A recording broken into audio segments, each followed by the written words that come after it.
No one's going to particularly want to talk about this. This just sounded so off in the twilight zone. Formal, intensive brainwashing and programming. Brainwashing methods being used all over the country. Ritual abuse, mind control programming. It's a topic that in the past I haven't been willing to speak about publicly. Every one of those altars may have put on it a program. With another person, Omicron had to do with their linkage and associations with big business and government leaders. 1428, 3621, 964, maybe followed by a word. And the people that came were Satanists. If I say this code, what will happen? Gave her something to kind of paralyze her body, gave her LSD, and reinforced all the suggestions. They have it down to a science. Kabbalistic mysticism is mixed all into this. They use the metaphor, and it is their metaphor of robots. And that it is like a robot shell comes down over the child altar to make them act in a robotic fashion. Here's where it appears to have come from. At the end of World War II, before it even ended, Alan Dulles and people from our intelligence community were already through Switzerland making contacts to get out Nazi scientists. As World War II ends, they not only get out rocket scientists, but they also get out some Nazi doctors who have been doing mind control research in the death camps. They brought them to the United States. Along with them was a young boy, teenager, who had been raised in a Hasidic Jewish tradition and background of Kabbalistic mysticism. But he saved his skin by collaborating and being an assistant to them in the death camp experiments. They brought him with them.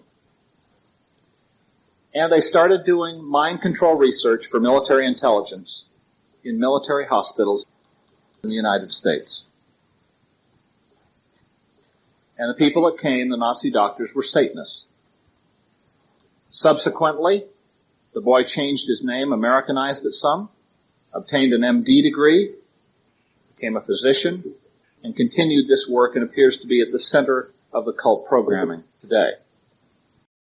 Programming under the influence of drugs in a certain brainwave state, and with these noises in one ear and them speaking in the other ear, usually the left ear associated with right hemisphere, non-dominant brain functioning, therefore, and requiring intense concentration, intense focusing. Often they'll have to memorize and say certain things back word perfect to avoid punishment, shock, and other kinds of things that are occurring. They figured we probably in most cases wouldn't get below the altars, which they purposefully created. The way you create Manchurian candidates is you divide the mind. It's part of what the intelligence community wanted to look at. If you're going to get an assassin, if you're going to get somebody to go do something, you divide the mind. Kabbalistic mysticism is mixed all into this. Dr. Hammond is known as a foremost authority in the field of hypnosis and also as a very well-regarded educator in the field. So I urge you to welcome him, and thank you. Got a lot to cover today. I'm hoping to spend an hour or so talking specifically about ritual abuse and about mind control programming and brainwashing, which is a topic that in the past I haven't been willing to speak about publicly. Have done that in small groups and in consultations, but recently decided that it was high time that somebody started doing it. I'll give you as much as we can in about 45, 50 minutes on the topic. And I can remember thinking, how strange and interesting. In Chicago at the first International Congress where ritual abuse was talked about, and I can recall many people listening to an example given that somebody thought was so idiosyncratic and rare, and all the people coming up after saying, gee, you're treating one too? You're in Seattle. Well, I'm in Toronto. Well, I'm in Florida. Well, I'm in Cincinnati. I didn't know what to think at that point. It wasn't too long after that, and I found my first ritual abuse patient. in somebody I was already treating, and we hadn't gotten that deep yet. Things in that case made me very curious about the use of mind control techniques and hypnosis and other brainwashing techniques. So I started studying brainwashing and some of the literature in that area, and became acquainted with, in fact, one of the people who had written one of the better books in that area. Then I decided to do a survey. And from some of the ISS and P&D folks, I picked out about 12 therapists that I thought were seeing more of that than probably anyone else around. And I started surveying them. And the interview protocol that I had got the same reaction almost without exception. The therapist said, "You're asking questions I don't know the answer to. You're asking more specific questions than I've ever asked my patient." Many of those same therapists said, "Let me ask these questions and I'll get back to you with the answer." Many of them not only got back with answers, but said, "You got to talk to this patient," or these two patients. And I ended up doing hundreds of dollars worth of telephone interviewing. What I came out of that with was a grasp of a variety of brainwashing methods being used all over the country. And I started to hear some similarities. And whereas I hadn't known to begin with how widespread things were, I was now getting a feel that there were a lot of people reporting similar things, and that there must be some degree of communication here. Then approximately 2.5 years ago, I had some material drop in my lap. My source was saying a lot of things that I knew were accurate about some of the brainwashing, but was telling me new material I had no idea about. At this point, I decided to check it out in 3 ritual abuse patients I was seeing at the time. 2 of the 3 had what they were describing in careful inquiry without leading or contaminating. The fascinating thing was that as I did a telephone consult with a therapist that I'd been consulting for quite a number of months on an MPD case in another state, I told her to inquire about certain things. And she said, "Well, what are those things?" And I said, "I'm not going to tell you because I don't want there to be any possibility of contamination. Just come back to me and tell me what the patient says." She called me back 2 hours later, said, "I just had a double session with this patient." And there was a part of them that said, we're so excited. If you know about this stuff, you know how the cult programmers get on the inside. And our therapy is going to go so much faster." Many other patients since have had a reaction of wanting to pee their pants out of anxiety and fear rather than thinking it was a wonderful thing. But the interesting thing was that she then asked, "What are these things?" They were word perfect, same answers that my source had given me and my own patients. I've since repeated that in many parts of the country. I've consulted in 11 states and 1 foreign country, in some cases over the telephone, in some cases in person, in some cases giving the therapist information ahead of time and saying, "Be very careful how you phrase this. Phrase it in these ways so you don't contaminate." In other cases, not even giving the therapist information ahead of time so they couldn't. And when you start to find the same highly esoteric information in different states and different countries, from Florida to California, you start to get an idea that there's something going on that is very large, very well coordinated, with a great deal of communication and systematicness to what's happening.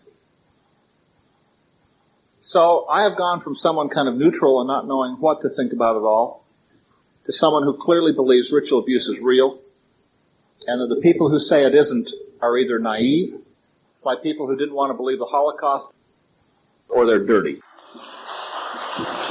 For a long time, I would tell a select group of therapists that I knew and trusted information and say, "Spread it out, don't spread my name, don't say where it came from, but here's some information, share it with other therapists if you find us on target, and I'd appreciate your feedback." People would question in talks and say, they were hungry for information. Myself, as well as a few others that I'd shared it with, were hedging out of concern and out of personal threats and out of death threats.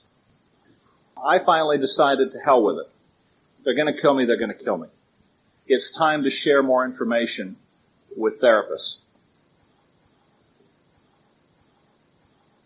What they basically do is they will get a child, and they'll start this in basic forms, it appears, by about 2.5, after the child's already been made dissociative. They'll make them dissociate not only through abuse, like sexual abuse, but also things like putting a mousetrap on their fingers and teaching the parents you do not go in until the child stops crying. Only then do you go in and remove it. Basically in the programming, the child will be put typically on a gurney. They will have an IV in one hand or arm. They'll be strapped down, typically naked. They will have wires attached to their heads to monitor electroencephalograph patterns. And they will see a pulsing light, most often described as red, occasionally white or blue. They'll be given most commonly, I believe, Demerol. Sometimes it'll be other drugs as well, depending on the kind of programming. They have it down to a science where you give so much every 25 minutes until the programming is done. They then, as they have that, will describe a pain in one ear, their right ear generally, where it appears a needle has been placed, and they will hear weird disorienting sounds in that ear, while they see photic stimulation, external psychic driving to drive the brain into a brainwave pattern with a pulsing light at a certain frequency. Then, after a suitable period when they're in a certain brainwave state, they will begin programming. Let me give you an example of one kind of programming oriented to self-destruction and debasement of the person in a patient at this point in time about 8 years old who has gone through a great deal. Early programming took place on a military installation. That's not uncommon. We find a lot of connections with the CIA. This patient now was in a cult school, private cult school, where several of these sessions occurred a week. She would go into a room, get all hooked up. They would do all of these sorts of things. And when she was into the proper altered state now, they were no longer having to monitor it with electroencephalographs.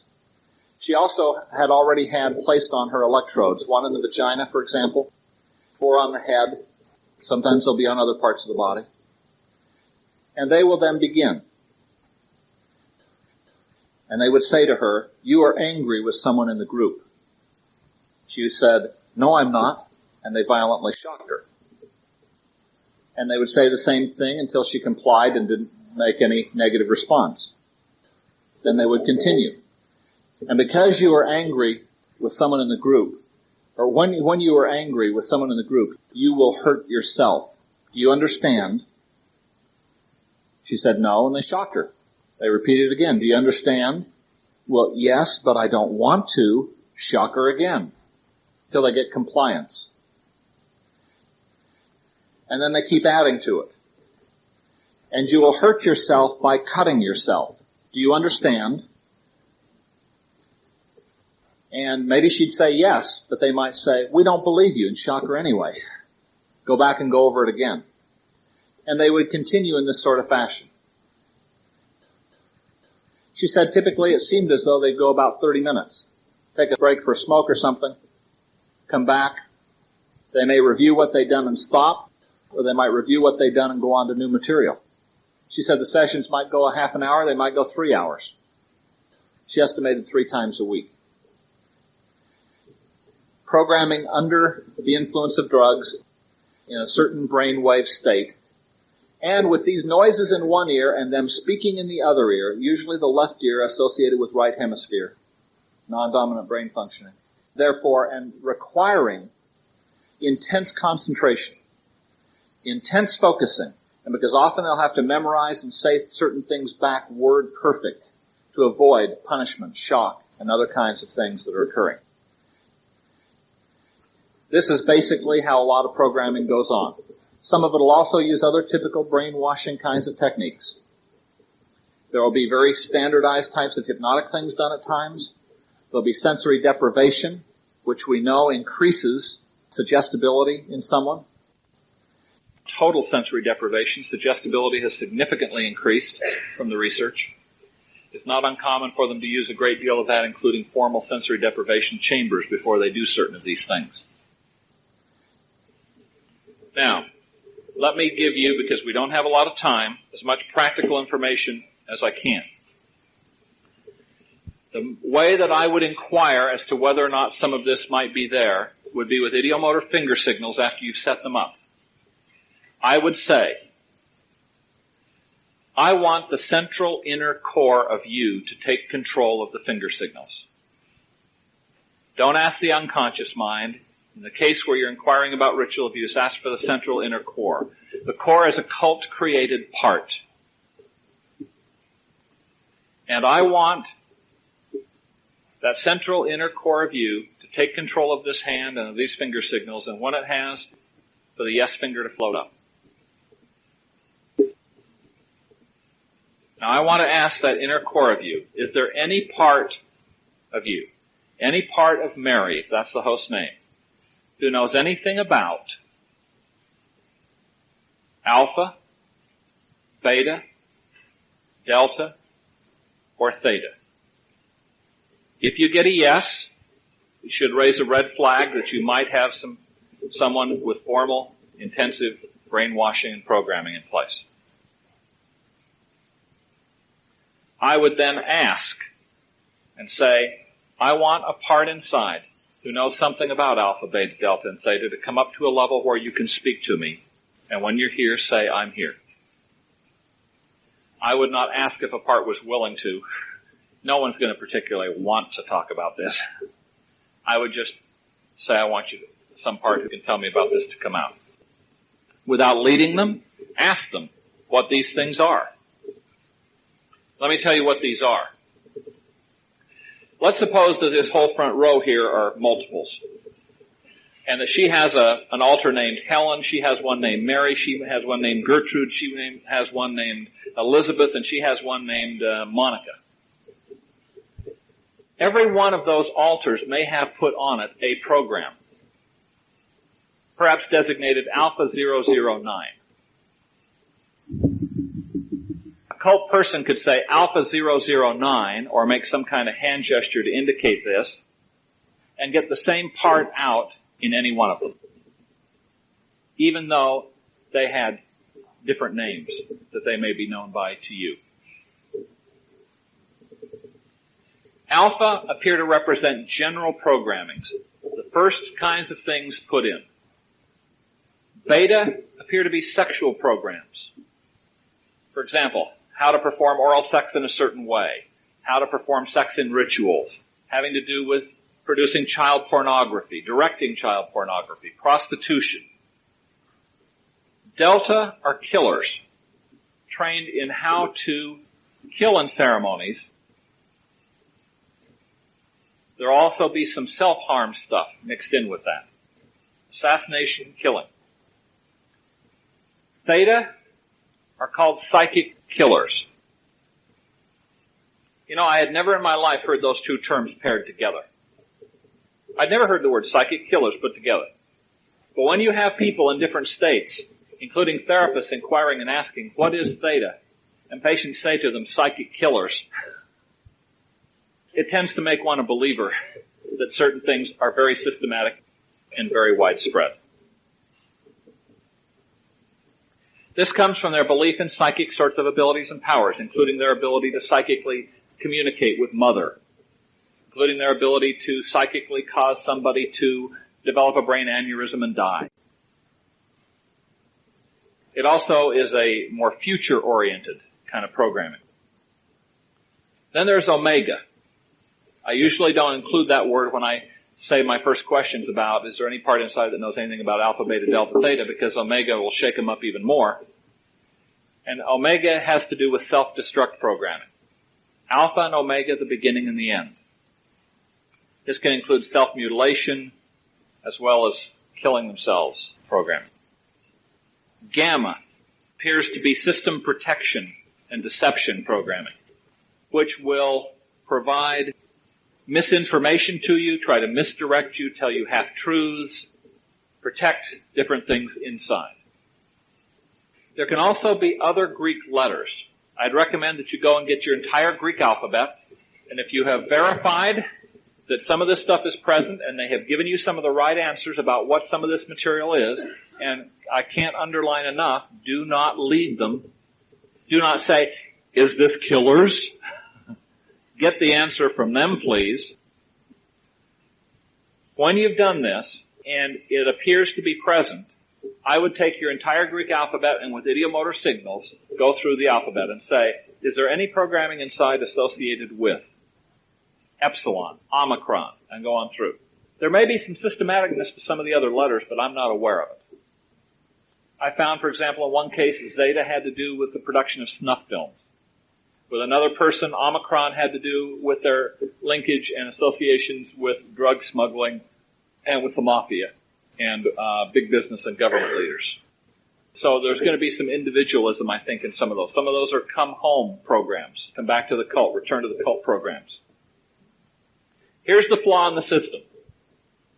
They have built in shutdown and erasure codes. So if they got into trouble, they could shut something down and they could also erase something. These codes will sometimes be idiosyncratic phrases or ditties. Sometimes they will be numbers. 1428, 3621, 964. Maybe followed by a word. There's some real individuality to that. At first I had hope, gee, if we get some of these, maybe they'll work with different people. No such luck. It's very unlikely unless they were programmed at about the same point in time as part of the same little group. Stuff that I've seen suggests that they carry laptop computers, the programmers, which still include everything that they did 20, 30 years ago in them in terms of the names of alters, the programs, the codes, and so on. Now, what you can do is get erasure codes. And I always ask, if I say this code, what will happen? Double check. Is there any part inside who has different information? Watch your idiomotor signals. What I found that you can do is you can erase programs by giving the appropriate codes. But then you must abreact the feelings. So if you erase omega, which is often where I've started because it's the most high-risk area, afterwards I will get all the omega, what were formerly omega alters together, so that we will abreact and give back to the host the memories associated with all the programming that was done with omega and anything any omega part ever had to do in a fractionated abreaction. They use the metaphor, and it is their metaphor of robots, and that it is like a robot shell comes down over the child altar to make them act in a robotic fashion. Once in a while internally you'll confront robots. You can say to the core, I want you to look, there's this robot blocking the way in some way, blocking progress. Go around and look at the back of the head and tell me what you notice on the back of the head or the neck.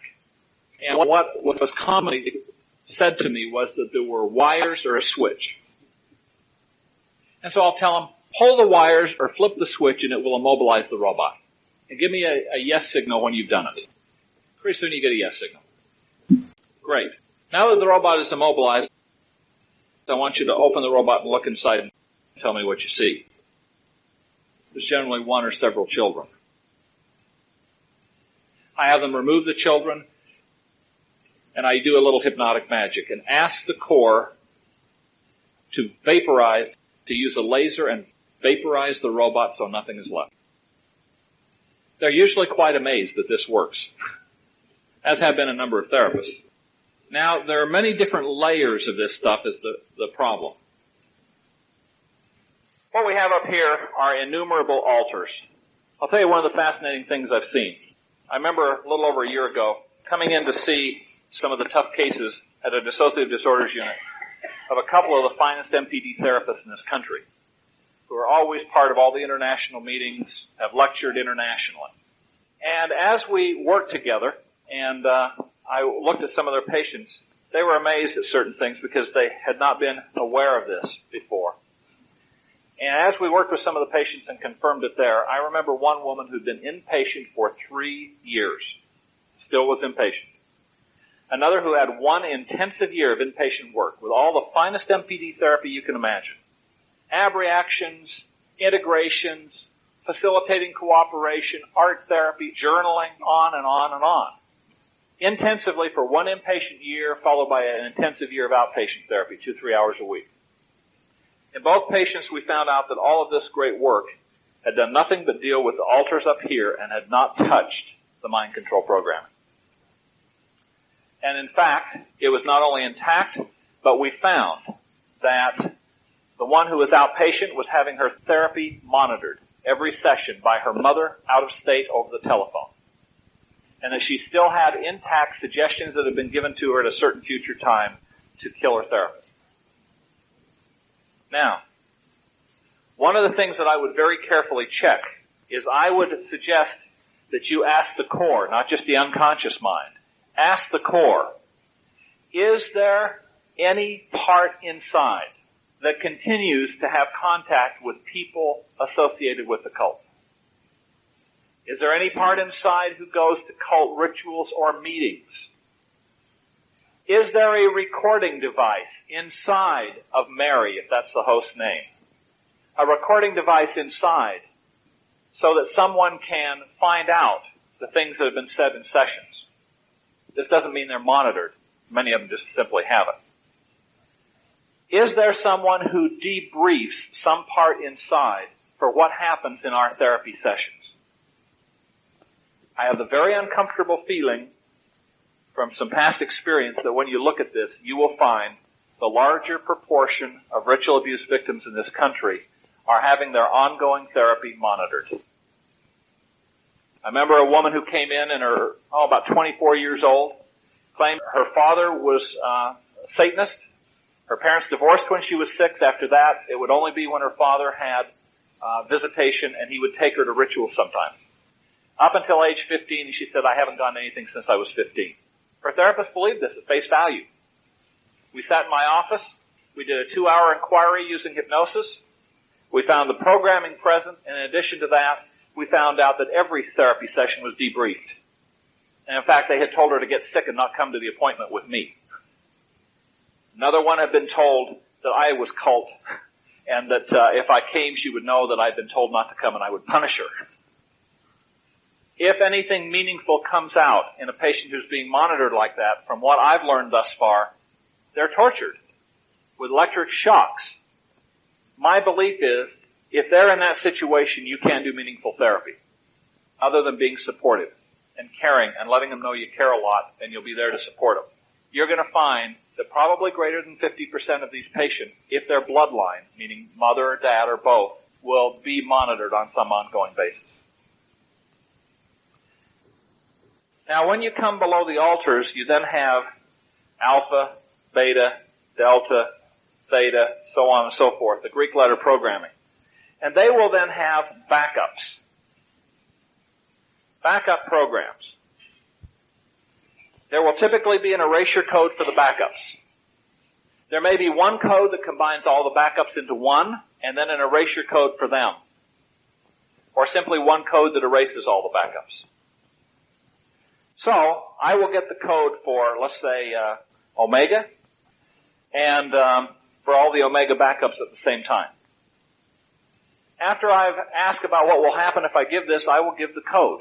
And then I will say, what are you experiencing? They often describe computers whirring, things erasing, explosions inside, all sorts of interesting things. I've had some therapists come back and say, my Lord, I had never said anything about robots, and she said something about robots vaporizing. I remember one therapist who had been with me in several hypnosis workshops consulted with me about a crisis MPD situation, and I told her to inquire about alpha, beta, delta, theta. She did. She got back to me. She said, yeah, I get an indication it's there. What is it? I said, I'm not going to tell you. Go back and inquire about some of this, and we set an appointment for a week or so hence. She got back with me. She said, I asked what theta was, and she said psychic killers. I asked what delta was. She said killers. I said, okay. And so I told her about some of this stuff for a 2-hour consult. She called back and she said, this seemed too fantastic. I heard this and I thought, has Corey been working too hard? She said, I'm embarrassed to admit it, but she said, I held you in high professional regard, but this just sounded so off in the twilight zone that I really thought, is he having a nervous breakdown or something? And she said, but I respected you enough to ask about this. She said, I asked another MPD patient and she didn't have any of this. But in this patient, she started describing things. and how she worked, for example, with an erasure, and she was describing things like robots vaporizing and other kinds of things that she said, I hadn't told her about any of these things. Well, here's the problem. There are different layers, and I think some of them are designed to keep us going in circles forever. They figured we probably, in most cases, wouldn't get below the altars, which they purposefully created.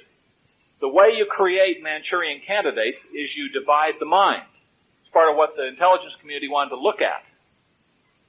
If you're going to get an assassin, if you're going to get somebody to go do something, you divide the mind. Fascinates me about cases like the assassination of Robert Kennedy, where Bernard Diamond, on examining Sirhan Sirhan, found that he had total amnesia for the killing of Robert Kennedy, but under hypnosis could remember it. But despite suggestions he would be able to consciously remember, could not remember a thing after he was out of hypnosis. I'd love to examine Sirhan Sirhan. It appears that below this we've got some other layers. One is called green programming, it appears. And isn't it interesting that the doctor's name is Dr. Green?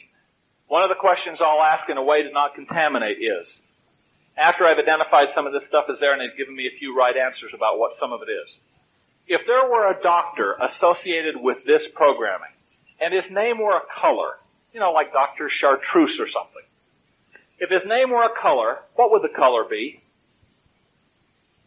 Now, once in a while I've had some other colors mentioned in about 3 or 4 patients that I felt were trying to dissimulate in some way, and I don't really believe had this. In one case, I got another color, and I found out later it was a doctor whose name was a color who was being trained by Dr. Green almost 30 years ago. And he supervised part of the programming of this woman under this doctor. Remember, one woman couldn't come up with anything.